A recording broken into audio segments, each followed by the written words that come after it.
Yes, sir. Uh, Good morning, good afternoon, everyone. So let me share my screen.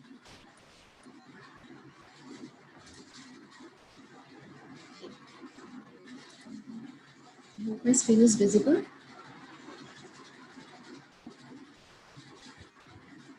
Yes, ma'am, it's visible now. Okay, thank you. So, good morning, everyone. I am Srishti Vashisht. I am from Delhi Technological University. My paper title is Unsupervised Fuzzy Inference System for Speech Emotion Recognition Using Audio and Text Cues.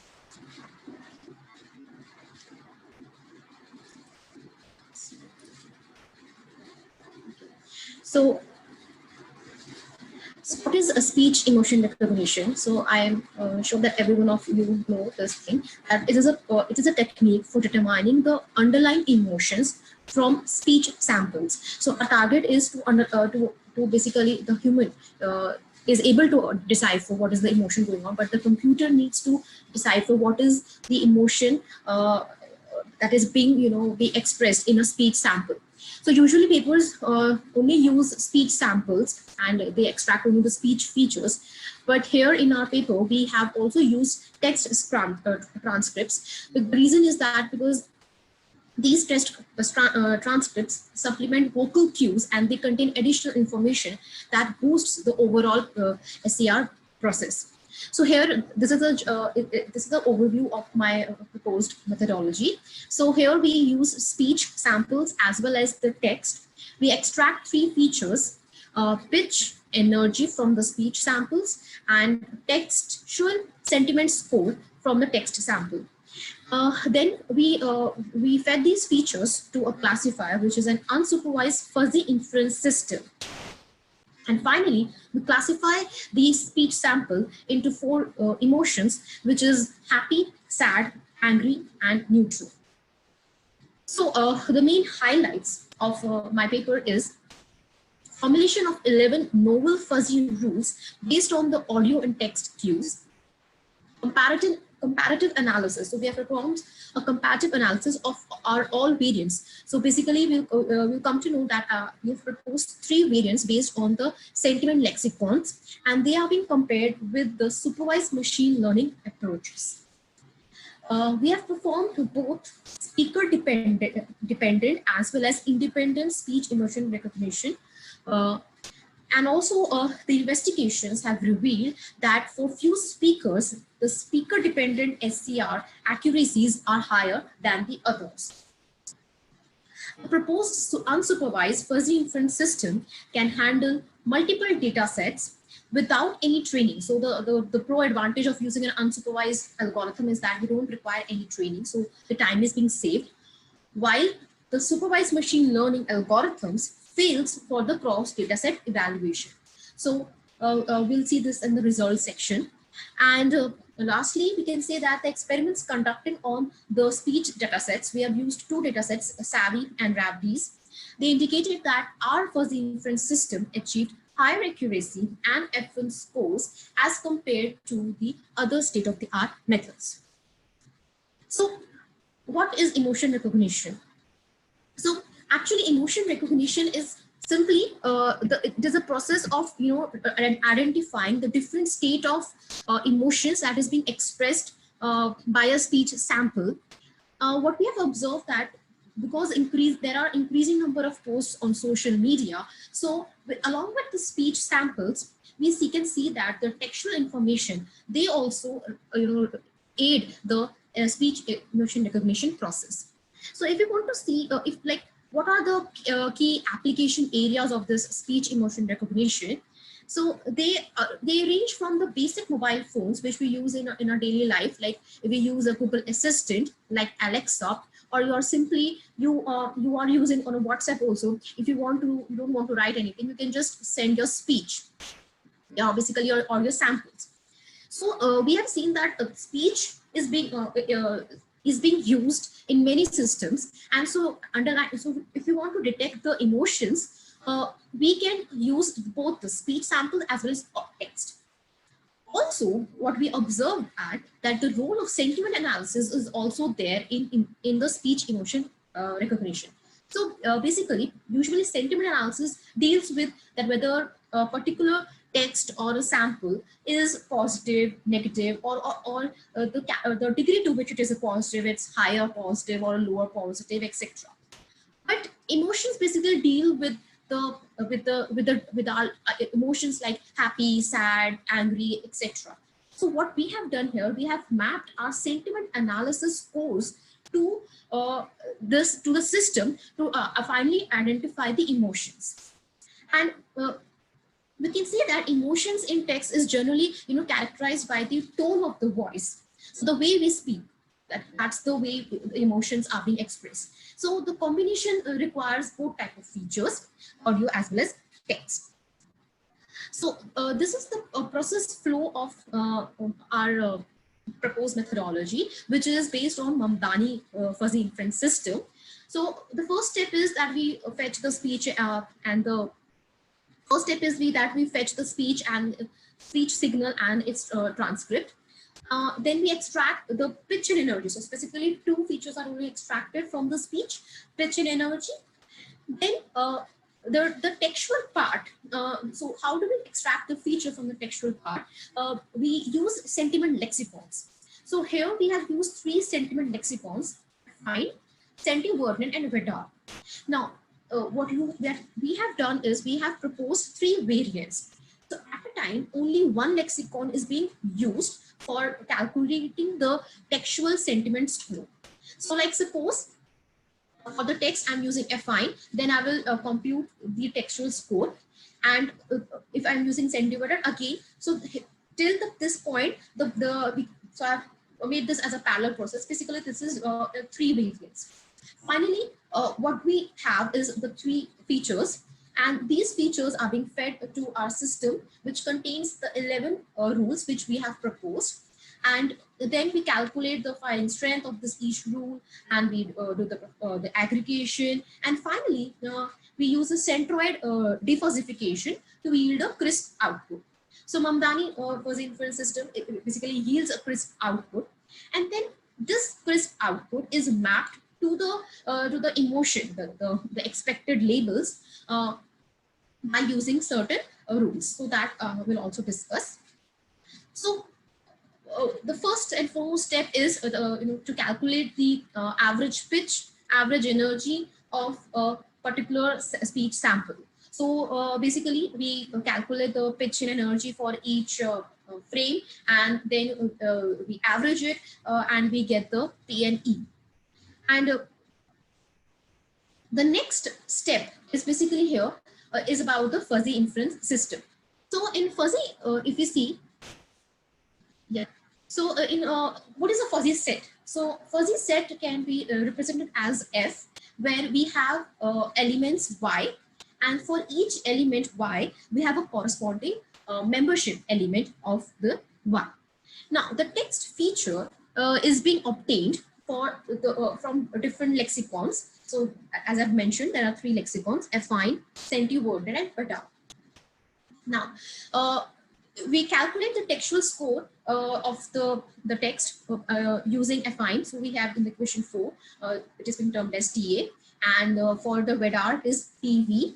And for Senti-Wordnet lexicon, which is a very popular lexicon, here each word has one or more synonyms. So what we do is we calculate basically we fetch the positive score and the negative score from the lexicon for each synonym, and this score is basically interpreted as being pertaining to a fuzzy. It is basically a fuzzy membership that is pertaining to the fuzzy sets pause and neg expressed in 7 and 8 equation.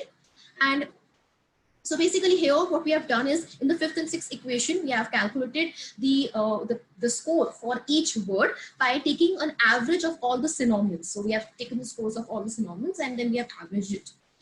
Now, the textual score for that particular sentence is being calculated by calculating difference of for each word. We calculate the difference of the positive score as minus the negative score. So that is the score for each word. And then suppose there are n words in that particular text, so we just add them up. So this makes us this basically turns out to be the textual sentiment score using the centivert lexicon, which is termed as TS. So Mamdani fuzzy inference system basically has here we have three inputs A, B, C, and we have a single output D. So this is it is in the form of if and else. And we see here that there are three features, so 2 audio and 1 text, and these are the antecedents, and the emotion label is the output, which is the consequent. We have used the Max-Min inference system, and the fuzzy output is being obtained by applying these rules to the fuzzy input. The output can be then defuzzified using the centroid defuzzification, and so let's see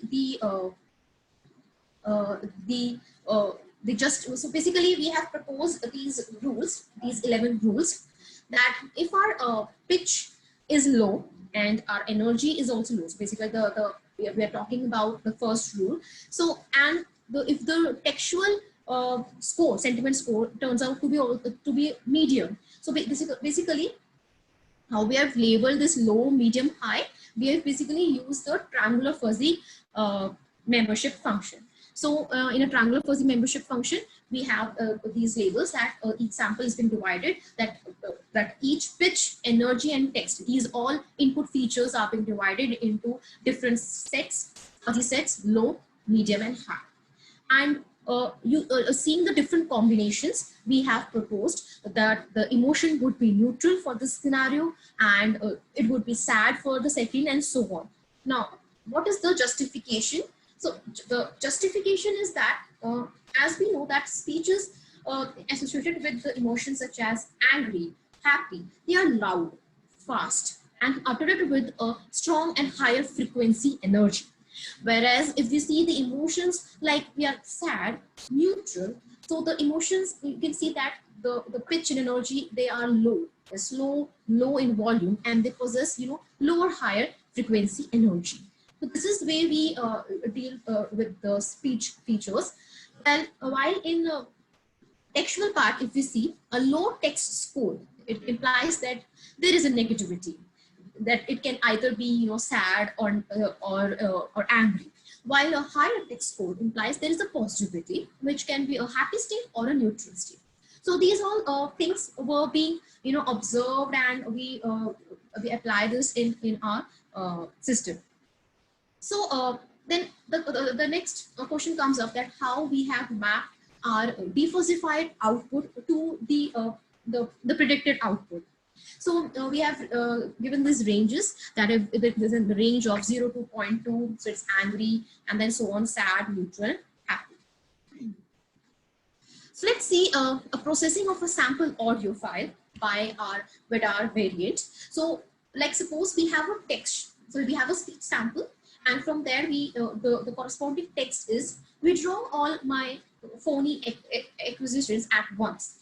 Now, so we applied our system and we calculated the average pitch, that turns out to be this, energy 35.6, and the text score was minus 0.318. So as I said, that minus indicates that either it is an angry state or it's a sad, right? So then we calculated a defuzzified output using the fuzzy inference system, which turned out to be 0.104. Now, if you map this to our output label, it turns out to be angry, and actually it was an angry label. So graphically, if we see that this is the way the system works, that the pitch, energy, so here the pitch, energy, and the textual score using radar features are there. So this is our input, and the final output, as you can see that the output is in the first case, that is, which is the first output, that is the angry. So this is the basically backend processing that happens. So moving on to the experimental setup, our code just took about 2 seconds to run for each lexicon type. We have extracted the audio features and the text features in Python, whereas we implemented our Mamdani fuzzy inference system in MATLAB. In our experiments, we have used 2 datasets, SAVI and Gravities. So these are the distribution. Then we, in the results section, so we can see that we have performed three types of experiments.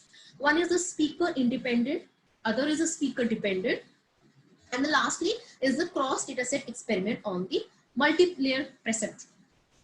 And our unsupervised fuzzy inference system is being compared with 6 state-of-the-art learning methodologies, which is linear SVM, Gaussian SVM, SVM, random forest, multi-layer perceptron, and LSTM. Let's see the results. So these are the speaker independent results. So here if you see that for the SAVI data set, if you see the performance of our lexicons. So this is our system. So in using our system with the three lexicons, three variants, VEDAR turned out to be the best, which achieved 52.67 accuracy. And comparing this with the other state-of-the-art methods, again our method has the highest accuracy as well as the F1 scores. So here if you can see that the lowest was being by the linear SVM, which was 22.22. Similarly, if we go we go to the next set of experiment, which is the speaker-wise, speaker-dependent SCR. So here, if you see, for there are 4 speakers in SAVI datasets. So here we can see that particularly speaker 3 turned out to be the best speaker in terms of classification. And among them, if you see that here particularly CentiWordNet gave the best result for the speaker 3. So again, as I told you, if we see that overall VEDAR is performing the best, but if we see speaker wise, then we can see that CentiWordNet is performing the best. So these are the combinations where we are seeing that for a particular speaker and for a particular lexicon which we are applying, what is the accuracy that we have achieved.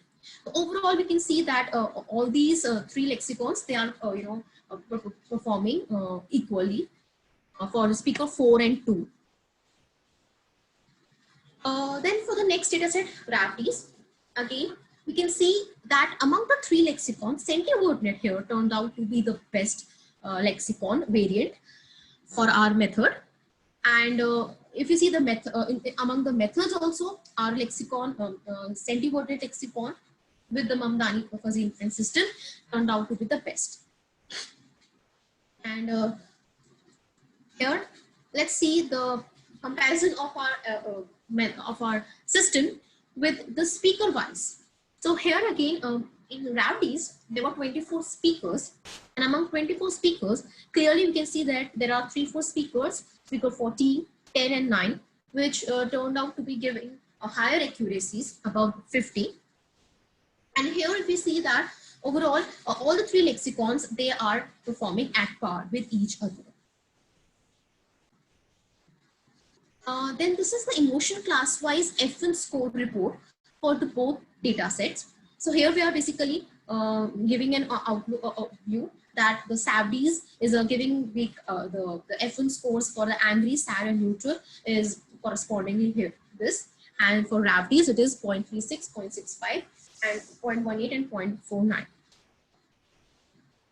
Then we have performed ablation analysis also. So in ablation analysis, we can clearly see that for the SAVI dataset, if we are using only speech features, then the accuracy is 45.456. Only text gives a very low accuracy, but combining both speech and text, it boosts the accuracy of the system to 52.67. Similarly, we can see for RAVDs also, only speech gives us only 39.6, and only text gives 26.73. For speech and text, it is 52.52. Then I have performed the last experiment, which is the cross data set testing using MLP. So here, if we see that if we train, basically we are using the MLP classifier, and if we are training on SAVI dataset and we are testing it on RAVDs dataset, the accuracy turns out to be very low, which is 0.89. Whereas for if you train RAVDs and test SAVI, then the accuracy is 7.9. So why we have done this is because we are just basically showing this thing that that these data sets for the supervised classification, if we do a cross data set classification experiment, the results are too low. Whereas in an unsupervised fuzzy inference system, which is our, we don't require such cross data set. The reason is that because our system is same for both the data sets. And there is no concept of tree. So finally, I can conclude that in this paper, we have done the experiments on 2 data sets. And since most of the state-of-the-art methods, we use only audio features, but we have used a combination of audio and text, which in the text specifically, we are using the sentiment score. And our results indicate an effective and computationally feasible solution for detecting emotions with the help of both kinds of features. And in future, we would definitely like to take account the language disparities, slangs, and mixed language content in usage across different social media platforms. So here I would like to conclude. Thank you.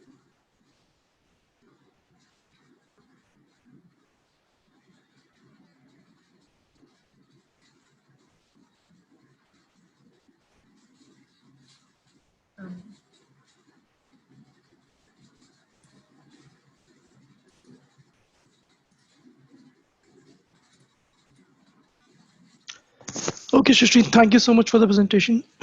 Does anybody Yes. else have any questions for the panelists? Yes. So Srishti, there was a paper from our group only. In fact, one of your senior, probably Anjali Bhawan, was also the author. So the paper title was Back Support Vector Machine for Emotion Recognition from Speech, and they have used all these data sets that you're referring. So did you compare with that? Or are you aware about that paper? No, sir. I just came to know just now. Okay, so just a suggestion. I mean, when you're working Yes. on any problem, it is very, very important that you do a thorough literature survey. So it's not like this paper is recent or this paper is not online. This paper is online from long time, and it has been published to a journal called Knowledge Based System, which is very, very popular journal. Yeah, so just kind suggestion. Yes, sir. Just do a thorough literature survey. And when you claim it is better than state of that, you need to first find the state of that. Okay, sir. Okay. Okay, thank you. So anybody else have any questions? No? So I guess we can proceed with the next presentation then. So do we have the authors for the next presentation? Yes, sir, I'm here. Ankit. Okay, excellent then. Yeah, Ankit, you can go ahead and proceed with the presentation then. Okay, sir, thank you.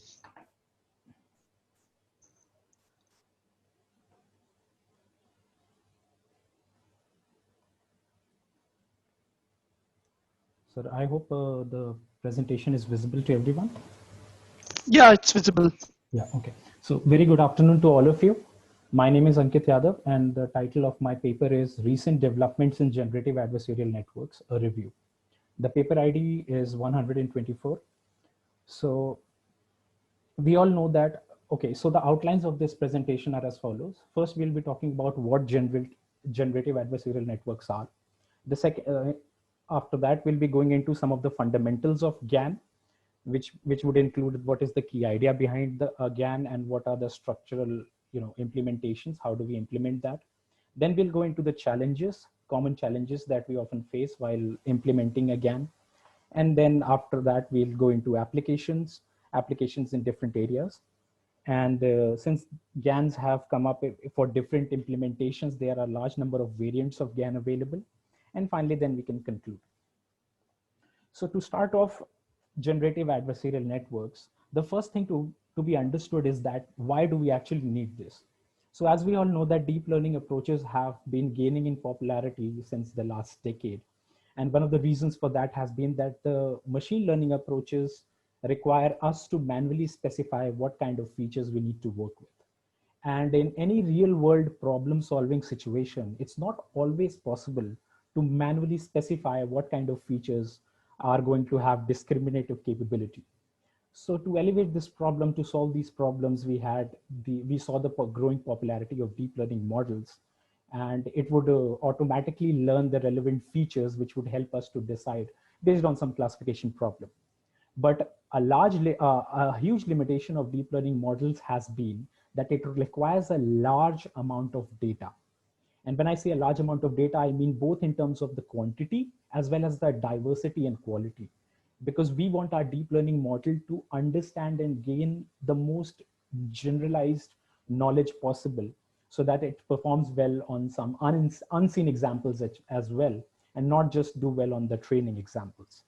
So a method was really needed which could look at a certain amount of data, a data set, a collection of images, a collection of text, whatever, depending on the given problem.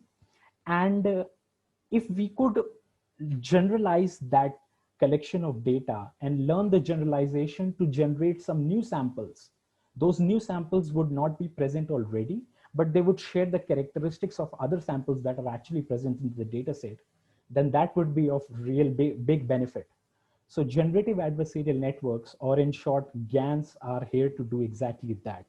They take a given data set or a sample or a large collection of samples of any kind, and they possess the capability to understand what kind of data is present in this data set, and then generate similar but unseen kind of data for that. So the biggest advantage of having GANs is that it really helps to boost the training process of deep learning methodologies, because deep learning really requires a large amount of data. So using GAN, as it's clear from this diagram, that we can use real data or the data that can be generated by GAN to train any deep learning model. To talk about GAN, the fundamentals of GAN, a basic GAN comprises of two neural networks. One neural network is supposed to generate the samples. Therefore, we call it the generator. And there's a second neural network that is called the discriminator. So the generator is trying to generate samples which are closely in resemblance to a given data set sample. And the job of the discriminator is to identify if the input that it has received is actually a fake or a generated sample, or is it a real sample from a real data set. So in theory, we can say that the generator is trying to fool the discriminator by trying to generate real-like samples. And the discriminator is like a police officer who's trying to catch a thief, and the discriminator is simply trying to identify the fake samples. And because of this scenario, we have this adversarial setup where the generator is trying to beat the discriminator, and the discriminator neural network is trying to beat the generator. And hopefully, if both the neural networks progressively gain in their capability, the generator will slowly produce better samples, which will look more realistic. And the discriminator will also become better at identifying which samples are fake, which in turn will again motivate the generator to produce even more realistic samples. And if this progressive growth continues for a certain amount of time, we can be assured that eventually there comes a point when the generator is able to really produce real-like samples. So the structural diagram of a GAN, a basic GAN, contains of the two neural networks, namely the generator and the discriminator, which have been specified by the red boxes. So the generator starts with a random vector Z. And if you're talking about an image data set and you want to generate some image samples which closely resemble those images, the generator will take this noise vector Z as input, and it will produce a sample image, which we call the generated sample. Now, initially, obviously, because the generator has not been trained, in the first few iterations, it will produce absolute garbage kinds of image, which are nowhere close to the actual images from the real data set. But, and then on the other hand, we have this discriminator neural network.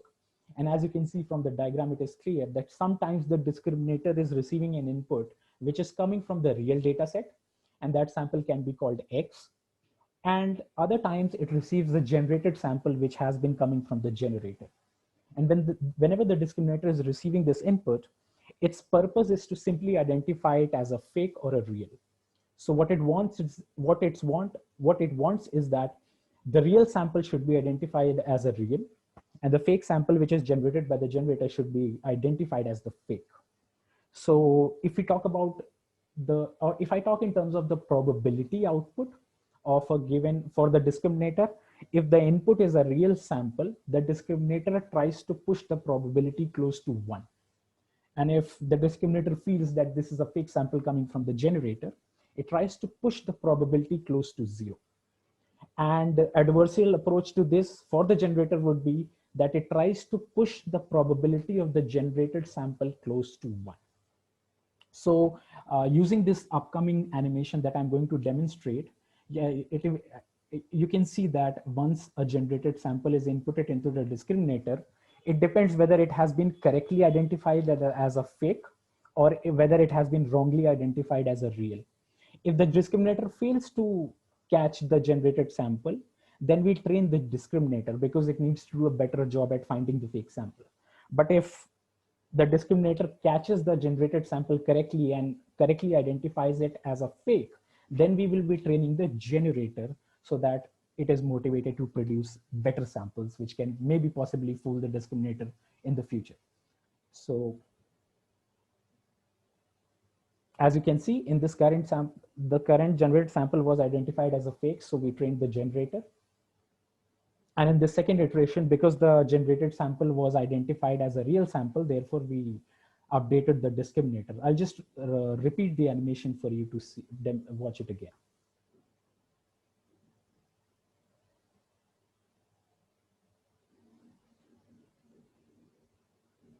So as you can see that we train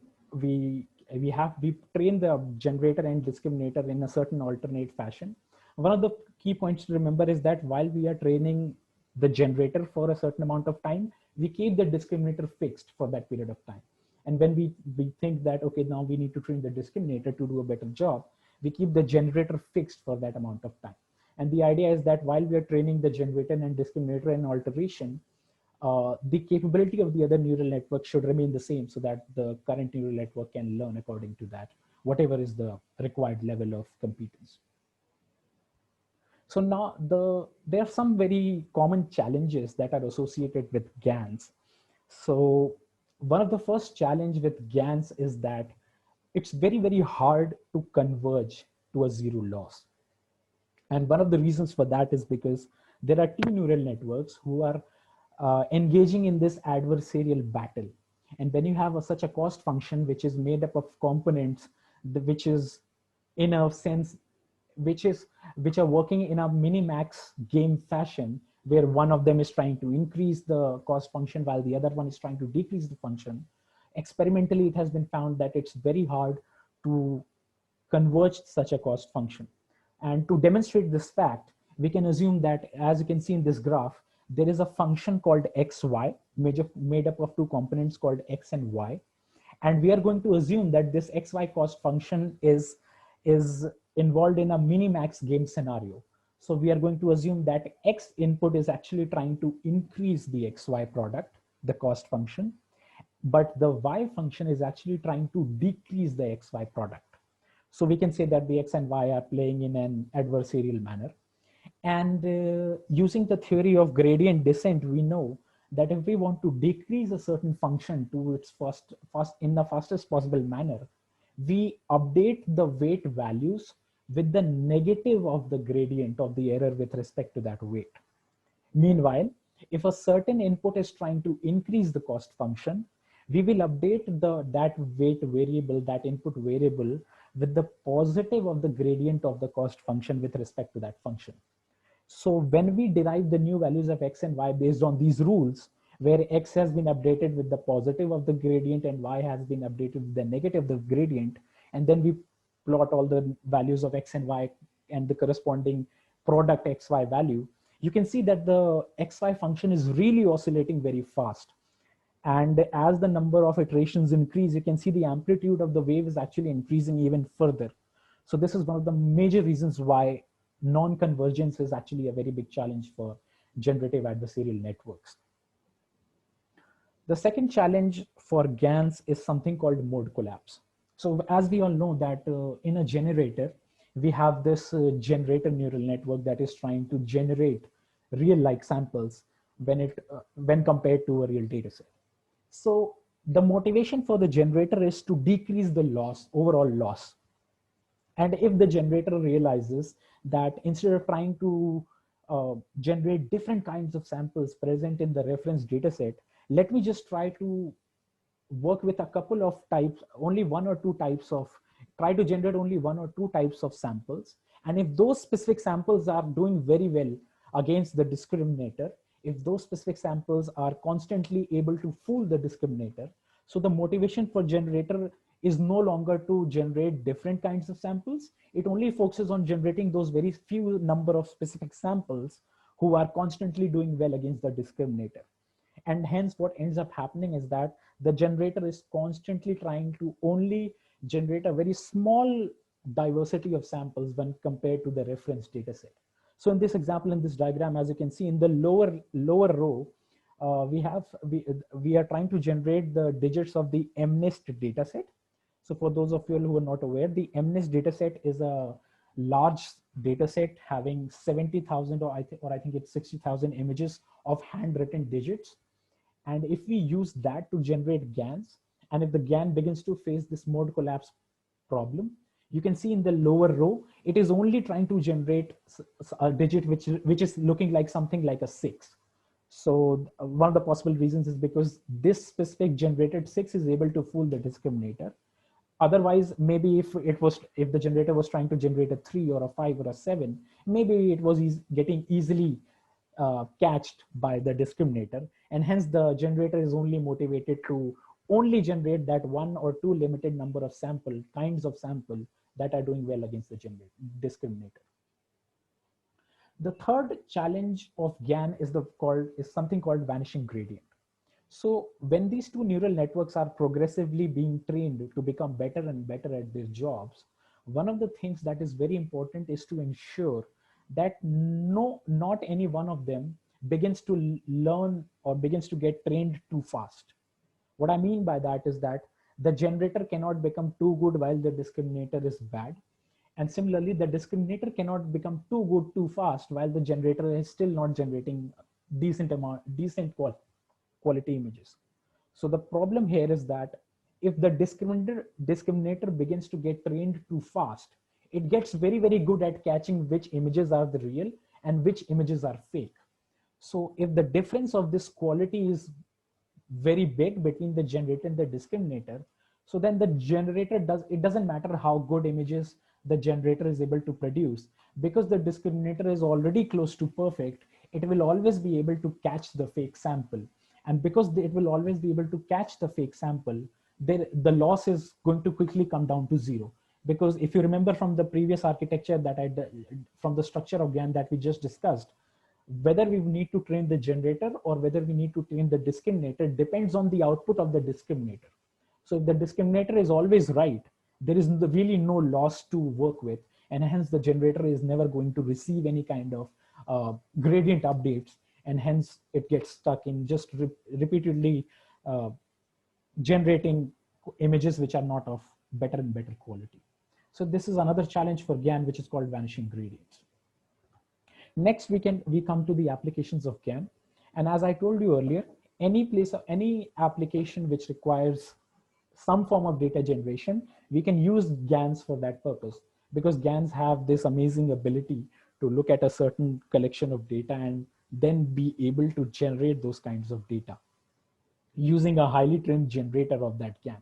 So the applications include the dataset sample generation, which in simple words simply means that we can generate more data. There is also image super resolution. So we may have an image in lower quality, lower resolution, and we can choose to have a GAN to increase the resolution of those images. Then we have photo in painting. There's face image generation to generate new unseen faces. We have image to image translation. So maybe we have images of sceneries in the day, and using a GAN, we can correspond those sceneries of a day into sceneries of night, and different kinds of translations are possible in different scenarios. Then we even have text to image translation. So we can provide the text, and the GAN is capable of generating a corresponding image according to the given text. We have post generation, we have face aging, emoji generation, and photo editing. So we can go a slightly bit into more detail according to that. So as you can see, these 4 images have been taken from the first generative adversarial paper, which was proposed by Ian Goodfellow in the NIPS conference in 2014. So the 4 images, as you can see, the first image is of generated images of handwritten digits. So again, we trained our GAN network using the MNIST dataset of handwritten digits, and then we used that to generate some more handwritten digits. The next is the the next is the TFD dataset, as you can see, which has been again used to generate some unseen samples. The third and the fourth pictures are just generated samples from the CFAR dataset. The only difference is that in the we used neural networks within the GAN, which were fully connected in nature, while in the fourth image, we used CNN layers for the neural networks. The next application we can talk about is the image super resolution. So if you can see these two images on the screen, the image on the right is the actual original image. And the image on the left is actually the same image, but at a 4 times the resolution. So the image on the left has a much, much, much higher resolution. And the original image has been stretched to be of the same size. And as you can see, I'm sorry, it has not been stretched, but it has just been compared on a side-by-side basis. And as you can see, the difference in the quality is like not at all visible, because we have, I think, shrinked the larger resolution image to the side of the original, and they both look practically the same image. But the key point to note here is that the left image is actually 4 times the resolution of the original image. So this is another application of generative adversarial network. The generative adversarial which is used to do that is called the SRGAN, or the super resolution generative adversarial network. Another application is the face image generation. So here we have used the Celeb-A high quality dataset. I'm sorry, it has not, I have not used it. So it has already been proposed in the given reference paper. And they use this Celeb-A high quality dataset to generate new images which are of these new unseen celebrities. The next application is the image-to-image translation. So on the left side, as you can see, we have this aerial view of a certain region, and we can use that image to generate a map, which is something very similar to the Google map. And on the right side, as you can see, we start with on the right side, as you can see, we can start with the input image, which is black and white. And then using this image-to-image translation, we are able to convert it into a colored image. Another application of GAN is this text-to-image translation. So for this, in the proposed paper, they called their new proposed GAN as the stack GAN. And basically what the stack GAN was doing was that it would produce a given image based on whatever text description has been provided. So in the first column, as you can see, that the text is that this bird is blue and white and has a very short beak. So the stack GAN basically works in 2 stages. In the first stage, it is only focusing on developing the outside shape of whatever object it needs to draw in the image. And in the second stage, it focuses on implementing the texture details and the finer details. So since the text was specifying that the image needs to be of a bird, so in the first stage, it only drew the shape of a bird, and the textures and the colors did not necessarily match the text description. And then in the second stage, it is able to specify that it needs to be of blue and white color. So the blue and white color has been incorporated. Similarly, with other textual based descriptions, the first stage is describing the outline shape, and then the second stage has been used to implement the textural features for these generated images. Another example of application for GAN is the human pose generation. So you can see through the images that these are the pose generated from 2 different data sets called Deep Fashion and Market 1501. So in the Deep Fashion data set, you can see there is a condition image. And this is the image that we are going to start with. And then we have a target pose. And we want to convert the condition image to a given target pose. And we already have a target image, which is a realistic version of what we want to generate. So, and then on the course result column is the first version of the generated pose that we can see. However, if you notice in the course result column, the generated pose is not very, we can say, clear in terms of the textural details. So we have this second stage again in this implemented pose GAN, which can be used to specify or generate finer textural level details after it has simply managed to generate a simple pose change without really matching the textures. So this has been done on the 2 data sets. Next, we can talk about certain variants of GANs. So based on different problem statements, there have been many, many variants of GANs, which I have also included in my review paper, in this review paper. So some of the most significant ones have been described here in this table.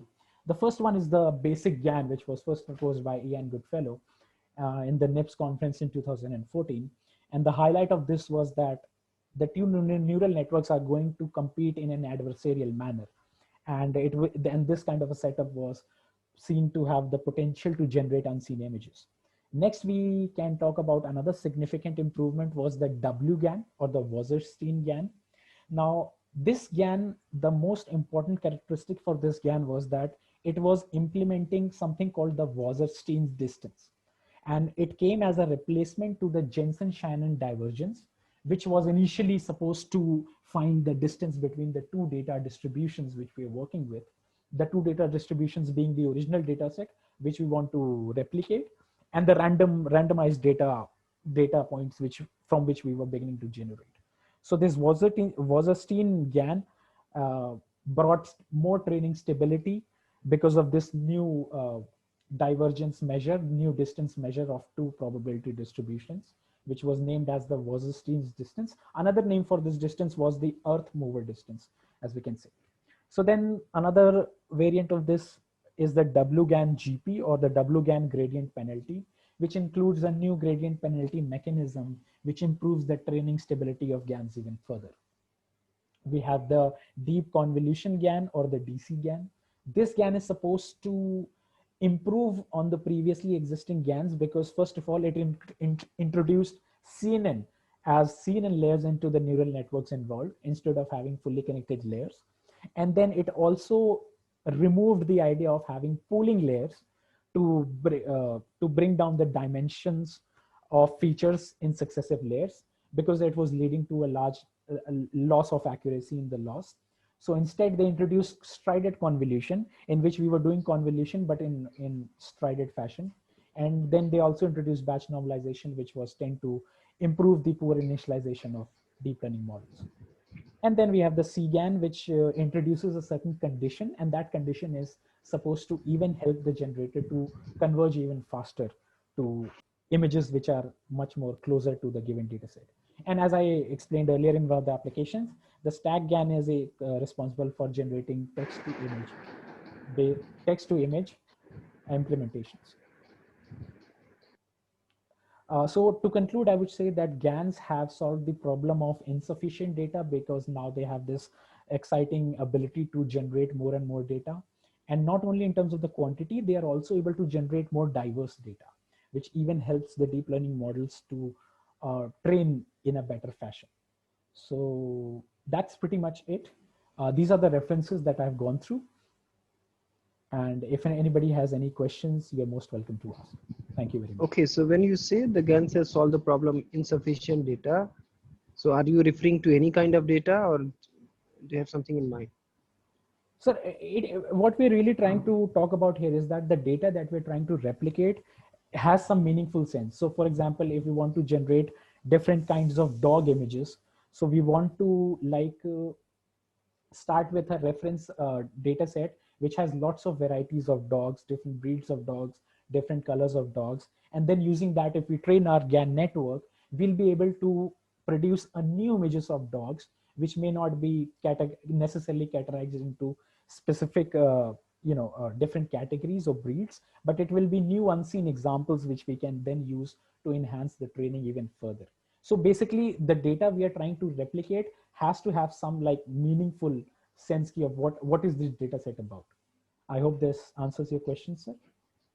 No, actually, so probably my question was slightly different. So when I say any kind of data, so I was referring, I believe, as even though in your talk you have only mentioned about images. Yes. So I believe you are referring to the GANs for images or insufficient data when you're saying you are highlighting only for. Yeah, I'm highlighting only for images, but it can also be definitely used for text as well. No, it's not working that. I mean, the GANs are basically haven't performed that well on other modalities. So probably that is one comment. Okay. And secondly, even, it is helping in insufficient data, but I would say it's not, haven't solved The way probably you have mentioned in your slide, like it has solved the problem. No, it haven't Okay, solved, because okay, still I got it. with the GANs you cannot create anything, right? So would it be So accurate to say definitely that, it's augmenting you. Yeah. okay, would it be accurate to say that GANs have helped in solving the data diversity problem? I mean, Yeah, yes, it is that would wrong be to the right. claim that it has solved it, but I think we can definitely say that it has helped in training the deep models to solve different kinds of problems. Yeah, so my last question, so where do you think, suppose you're dealing with images, so let's restrict to that only. Okay. So where do you think GANs can be applied in daily to daily life In daily to to solve daily some life. problem related to daily life? Yeah. Okay, so sir, for example, we have this new trend that there's lots of fake content that has been populated on the social media or even on online news platforms. So to identify fake news or fake multimedia images or videos, we need to have these robust deep learning trained systems that are capable of finding which images or videos or texts are fake. But to No, train those networks, using we so need, using GANs, you'll be creating fake images, right? It won't help you to find which one is fake. yeah. Yes, sir, that is what I mean. Yes, sir. Okay. Okay. Any other, anyone else has any question? Please feel free to ask.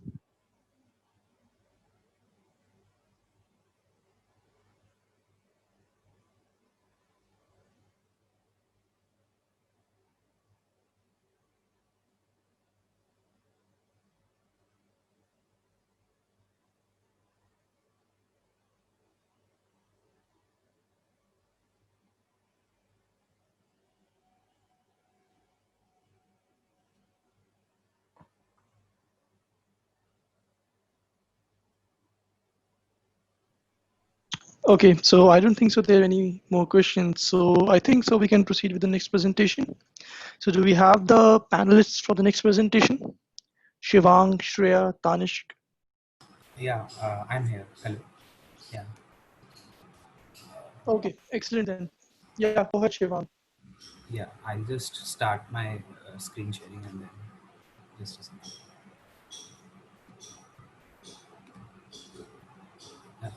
Is my screen visible? Hello. Is my Yeah, screen? the screen is visible. So can you make it full screen? Yeah. Just a second. Yeah. It's fine now, right? Yeah, thank you. Yeah, you can go ahead. Um, Good morning. Yeah. I'm Shivang Chopra, and I'm here to present my paper titled Open Domain Suggestion Mining using Fine Grained Analysis. And this paper has been done in under the guidance of Ms. Sonika Dhaya from Delhi Technological University. Yeah, so beginning with the objectives. So basically, the primary objective of our work is like the domain of open domain suggestion mining. So suggestion mining can be classified as the extraction of suggestions from reviews and like the extraction of, and classification of a review as a suggestion or a non-suggestion. And this problem essentially has been divided into two broad segments. The first is an in-domain suggestion mining, and the second one is an open domain suggestion mining. So the difference between in-domain and open domain suggestion mining being that like in the in-domain suggestion mining, the focus is just towards determining whether the given review is a suggestion or not. While in the open domain suggestion mining segment, we also go into a fine grained classification wherein we tell the domain to which the particular suggestion belongs to. And this problem essentially is a very central problem for all the industries at present, because like due to the wide access of social media and like online review forums, there are tons and tons of reviews for every product that any company makes, and they need to manually pass through all those reviews and find those which are actually valuable and which can make more, which can incorporate more value to their organization if those suggestions are taken into account. So our system essentially provides help to those organizations by automating that particular uh, classification task. So the dataset that we use for the training of our model is the Open Domain Suggestion Mining, the ODSM dataset by Negi et al. And this dataset has been divided into 4 domains, reviews across 4 domains: hotel, electronics, travel, and software. And in each of these domains, we have labeled reviews which have been labeled as either a suggestion or a non-suggestion. And in the figure on the screen, you can see that the various kinds of reviews present in the dataset. So the reviews have been taken from websites like Yelp and TripAdvisor and like more such forums. And each of these reviews have been categorized along all one of these 4 domains.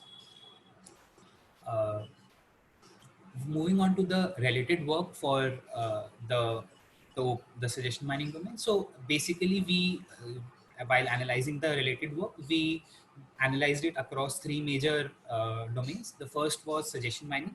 The second one was open domain suggestion mining, and the third one was essentially the papers which somehow tackled the problem of imbalance classification in this suggestion mining domain.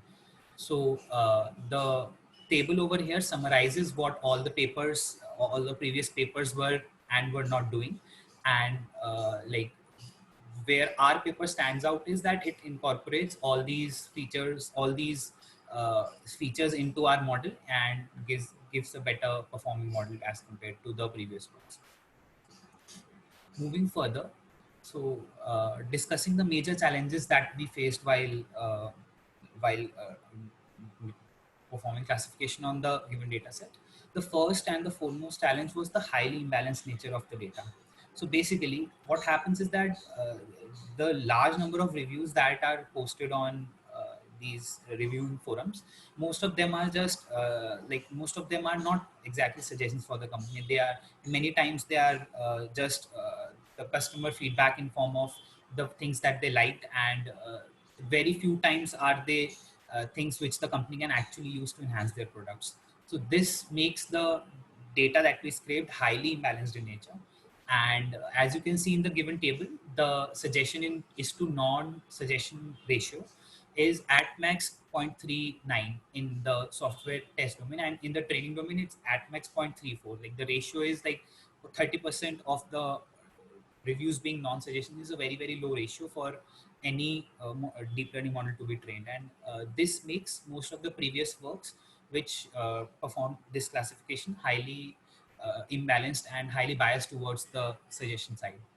Secondly, the very long nature of reviews. So what happens is that in most of the cases, reviews are very long and the actual suggestion in the review is relatively a very short part of the complete review that is being put forward. And therefore, taking the whole sentence into account might often lead to missing suggestions by the model. And this is one problem that the previous models have faced very drastically. So how we propose to tackle each of these problems, I'll discuss the first one, that is the highly imbalanced nature of the dataset. So in order to handle the imbalanced nature of the dataset, initially the basic approaches like SMOTE were tried to take out the imbalanced nature. But what happened over there was that because of the like the partition coordinate system based algorithm for the SMOTE thing, what happened is that the sentences being generated, like we don't know the actual sentence that is being generated while we oversample or oversample the data. Undersampling was also tried, but that led to an even further decrease in the total data set, and we are already at a we don't have a very big data set, so undersampling did not work in our case. So then we approached our problem through this oversampling algorithm, which is based on a swap and crop operation based oversampling. So what happens is that in each of our review, we try to find discourse markers inside the review, and using those discourse markers, we break the review into subparts and then perform swap and crop operations on those subparts. So basically what happens is that if you have a review which is in the form of 2 statements that are the first statement being the food was good, and the second statement being the service was delayed, and these are joined by a discourse marker and. So if the review is like the food was good and the service was delayed, then this algorithm splits the sentence on the word and then these two separate subparts of the sentence are added to the dataset by performing a basic classification whether this is a suggestion or a non-suggestion, and each of these suggestion is then added to the dataset.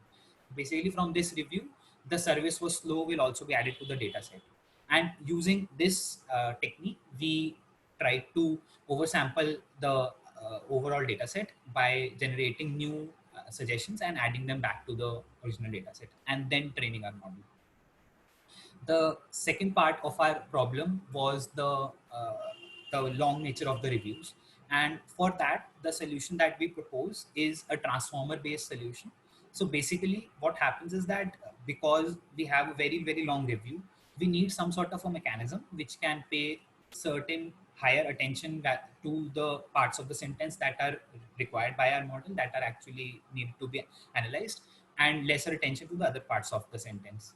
So we proposed, we use a self-attention based transformer mechanism to validate this, validate this in the form of paying attention to only those parts of the sentence which are actually in suggestions for the company, and ignoring the rest of the parts.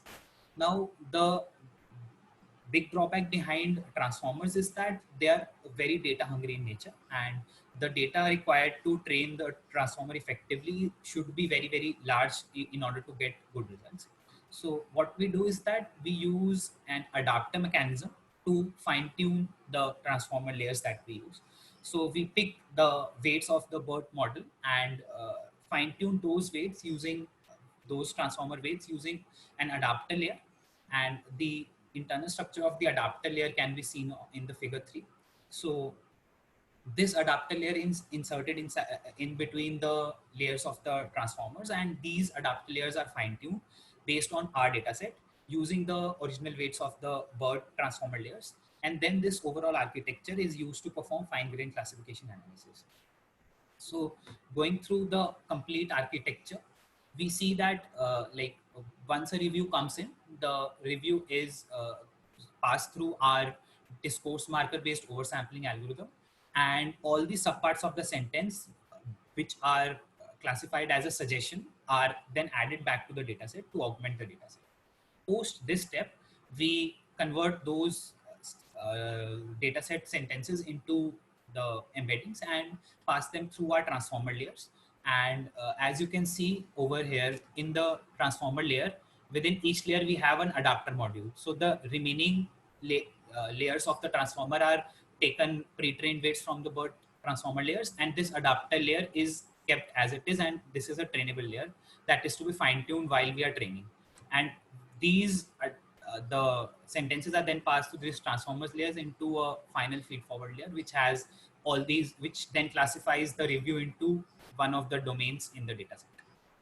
So what this essentially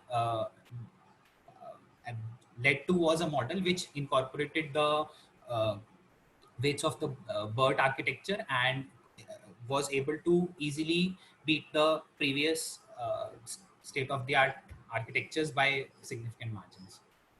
So moving over to the results, so we compared our model, oversampling and transformer based model, with all the previous architectures that were discussed in the related work, and for the open domain suggestion mining domain, and these are the results. And we also compared them the discourse marker based, so ablative analysis was also performed along with the overall analysis, and we compared individual segments of our, like first the base model of our architecture was compared against standard models like SVM, LSTMs, FastText and FLAIR, and post that our discourse marker based oversampling was compared to the classical SMOTE based oversampling techniques and combined with the various architectures, and all these ablative results can be seen over in this table.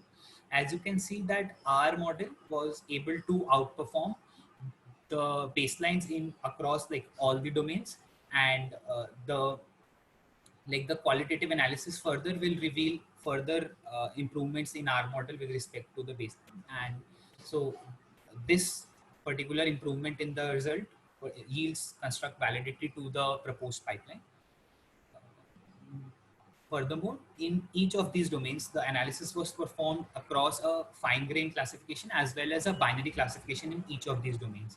And across all the domains, the binary classification domain-wise as well as the pooled fine-grained classification, we encountered significant improvement in the results. So moving on to the qualitative analysis.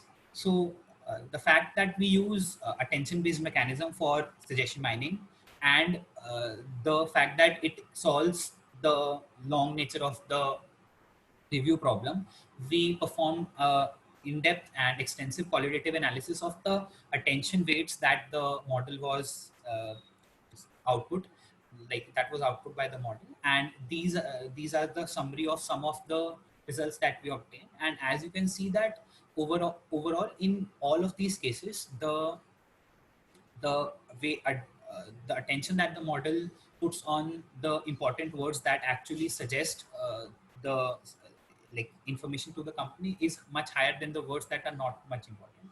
As you can see in the first review over here, the room was old and needed renovation. So this is a relatively shorter example of a review, but the key terms like room and old are still getting a higher attention as compared to the other words like and was. And similarly, very slow service, the next review also very slow room service. This slow and room are getting higher attention values as compared to the other words.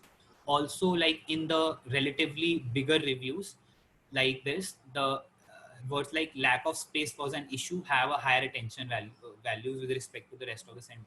So what this allows the model is to pay attention to very specific parts of the review in order to predict whether the given suggestion is an like the given review is a suggestion or not. And this is one of the main reasons that yielded us significant improvements in the results of the state of the art.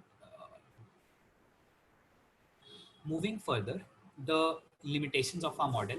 So with all these advantages, there come certain limitations that our model is not able to tackle. So the biggest one being that when the reviews are very long and written in the form of assertions, then the model sometimes is not able to catch those reviews. So basically, if we look at this review, and this is a relatively long review wherein this particular part I had to unplug the mini fridge, which with how noisy it was. So basically, this is an a suggestion to the company based on an inference. Basically, this is an inference, like an assertive statement, and the model is not able to infer a suggestion from this particular statement sometimes. And this is like a part of our future work and is being currently worked upon. So that was it from my side. Thank you. Yeah, so thank you, Shivang, for the presentation. So do we have any questions for Shivang from the attendees?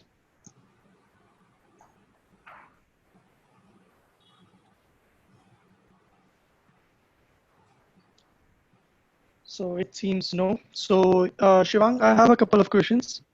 So firstly, what was your intuition behind choosing discourse-based operations such as swap and crop? And secondly, do you have any plans as a part of future work to incorporate additional metadata for a review? So let us say I have a detailed review. What I could do is I could extract metadata information of the profile of the user who is posting that reviews, see the credibility information of that particular reviewer, and map it to see if it's a suggestion or not. So do you have any sort of plans for that? Okay. So answering your first question, why did I choose to use the discourse marker based? So basically, currently my way of oversampling is a very deterministic one, in the sense that I know the suggestions that I'm adding to the data set. If I use a technique like SMOT, wherein I am dealing with essentially sentences embedding in the Euclidean space, the oversampling that algorithm does is not a very will not enable me to find what new sentences have been added. Like the new data samples will be in the form of numbers and not words. So that was the primary reason for me using this algorithm, because here I have complete control of the kinds of new sentences that, like, new data points that are being added to the data set, and the validity that they are actually suggestions that I want them to do. And moving on to your next question with respect to adding metadata. So essentially I tried doing that. The main problem with that is that this standard data set that we have, which is the NEGI et al. One, it does not provide any of that metadata or details of how this, like, from which users was this particular data set curated. So if we need to incorporate that data, we need to curate a new data set altogether, and then from that point we'll have to start experimenting with that data. So that will definitely Yeah. So for Mm. yeah, so sorry to interrupt you. So I think in order to mitigate that, you could use the Yelp dataset. The Yelp organization publicly releases this dataset in the form of reviews. Along with that, they also release additional metadata of the users, their reviewers, their restaurants which they are covering, and basically everything related to a review. And in case you need any other additional data, what you could do is you could extract that specific ID of a review, hit that particular URL, scrape that, and scrape the details which you get on the web. So I think that could solve your purpose as well. But yeah, good. So any other questions from the attendees do we have?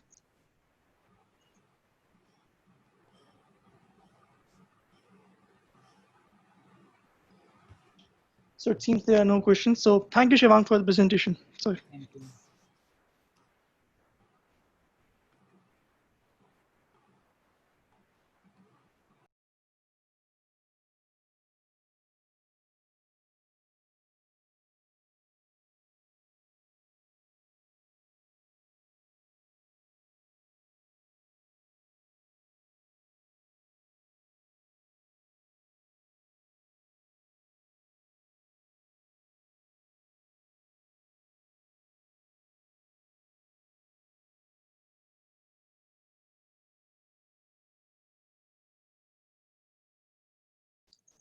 So it seems like we don't have any more presentations. So thank you everyone for the panelists and the attendees who have turned up for the event.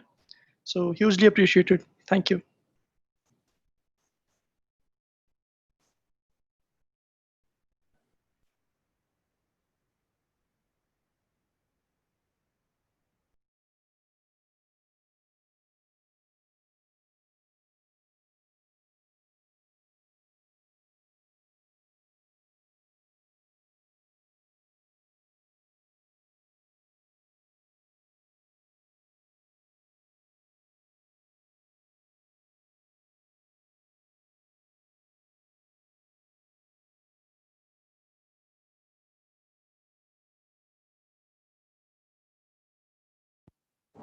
Sir, I guess we can end the meeting now.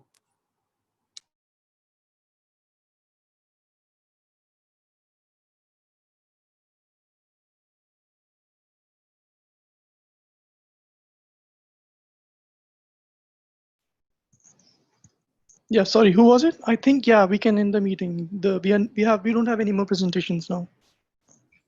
Okay, sir. Thank you.